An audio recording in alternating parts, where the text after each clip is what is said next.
arc-en-ciel et iris vous donnent le sourire.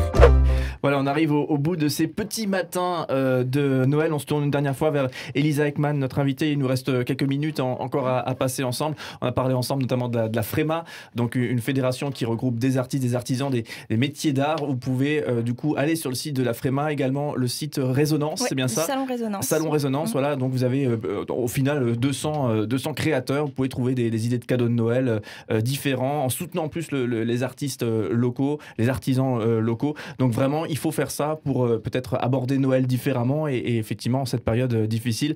Est-ce qu'il y a des chiffres déjà? Est-ce qu'il y en a qui font des retours? Ils disent oui, on va fermer l'année prochaine. Est-ce qu'il y en a qui disent ça, qui sont un peu pessimistes avec le contexte Covid?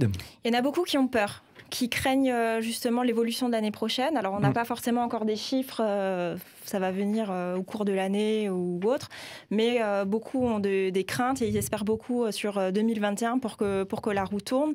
Sinon ça va vraiment être compliqué. Puisque oui, j'imagine que les aides ne pourront pas durer éternellement et puis tout le monde attend effectivement le retour du normal, hein, j'imagine, mais bon. Voilà. Le climat n'est pas trop morose lorsque justement il y a les temps ensemble?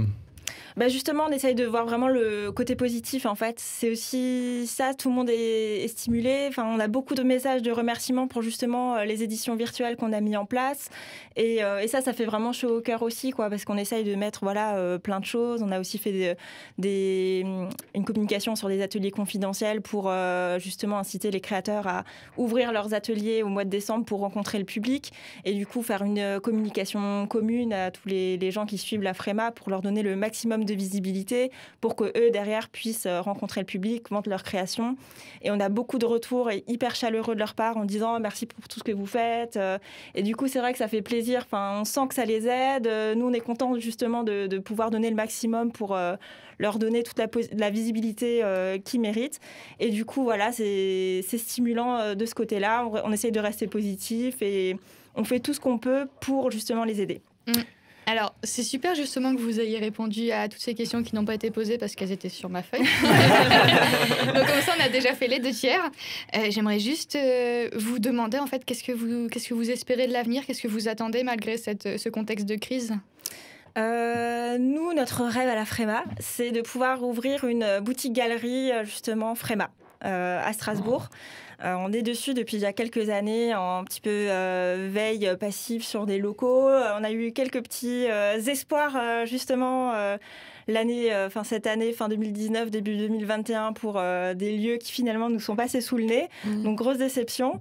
Mais du coup, on perd pas espoir. On est en contact de toute manière avec la ville de Strasbourg si eux ont des opportunités. On espère qu'ils nous oublient pas parce qu'on a vraiment envie d'ouvrir cette boutique pour donner justement la visibilité aux métiers d'art qui méritent, parce qu'on parle beaucoup de il faut donner la place aux petits créateurs, aux petits commerçants, aux petits artisans à Strasbourg. Et nous, on a envie justement de le faire.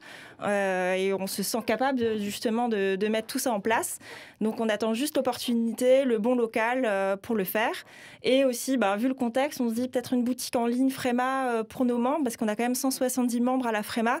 Ça pourrait aussi être pas mal pour leur donner le maximum de visibilité. Oui, c'est vrai qu'on a la sensation qu'il y aura un après-Covid avec une manière aussi d'approcher le public et de vendre qui va se transformer et continuer de se transformer. Alors, on aurait plein de questions encore à poser, mais on arrive au bout de ces petits matins de Noël. On vous remercie vraiment, Elisa Ekman, d'être venue. Merci à vous pour l'accueil. Avec grand plaisir, vraiment, c'était très sympathique de vous accueillir, de parler de la FREMA ensemble et de passer ce temps de convivialité, de monter vers Noël ensemble. On termine ce temps comme chaque jour avec un conte proposé par Richard Gossin qu'on écoute dans quelques instants. Et puis l'équipe, on vous fait plein de bisous et une belle montée vers Noël aussi. Et joyeux Noël. Merci. Joyeux Noël. Merci Elisa Ekman, à bientôt. Au revoir.